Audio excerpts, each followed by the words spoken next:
ఇప్పుడు మనము ఇక్కడ క్వాలిటీ కంట్రోల్ చెక్ దగ్గరికి వచ్చి ఉన్నాము.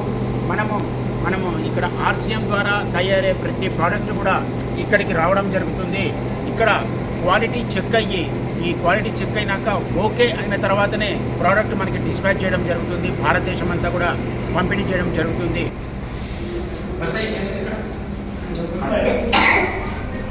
సో ఇది క్వాలిటీ కంట్రోల్ ల్యాబ్. ప్రతి డివిజన్కి ప్రతి ప్రోడక్ట్కి ఇక్కడ క్వాలిటీ చెక్ జరుగుతుంది. లైక్ నైసానే కావచ్చు, సియోనానే కావచ్చు, ఈనా సబ్బులే కావచ్చు, ఓమిని ప్రొడక్ట్సే కావచ్చు, అండ్ షైనాల్ షాంపూలు కానీ అన్నిటికీ కూడా ఇక్కడ క్వాలిటీ చెక్ జరుగుతుంది. క్వాలిటీ చెక్ అయిన తర్వాతనే మనకి ప్రోడక్ట్ బయటకు వస్తుంది. ఈ క్వాలిటీ కంట్రోల్లో మనకు స్వేచ్ఛకు సంబంధించిన బిస్కెట్లే కానీ ప్లస్ సోన్ పాపిడి కానీ రసగుల్లా కానీ అన్నీ కూడా ఇక్కడ క్వాలిటీ చెక్ అయిన తర్వాతనే మనకు బయటకు రావడం జరుగుతుంది.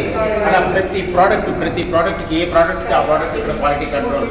అగరబత్తీలే కానీ, హెల్త్ కార్డ్ రైస్ ఆయిల్ కానీ, టీ పౌడర్లే కానీ ప్రతిదీ కూడా క్వాలిటీ చెక్ లేకుండా, క్వాలిటీ యొక్క నాణ్యత లేకుండా, క్వాలిటీ లేకుండా ప్రోడక్ట్ బయటకు వస్తేనే లేదు.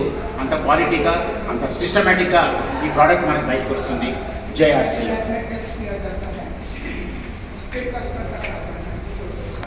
న్యూట్రీచార్జ్ quality control wing. Nutricharge products అన్నీ కూడా ఇక్కడ క్వాలిటీ కంట్రోల్ అవుతాయి. యాక్చువల్గా ఇక్కడ కూడా ఇప్పుడు మేము వచ్చిన సమయంలో లంచ్ టైం అందరూ కూడా స్టాఫ్ అందరూ కూడా బయటికి ఇక్కడ షిఫ్ట్ల వైజు జరుగుతూనే ఉంటుంది.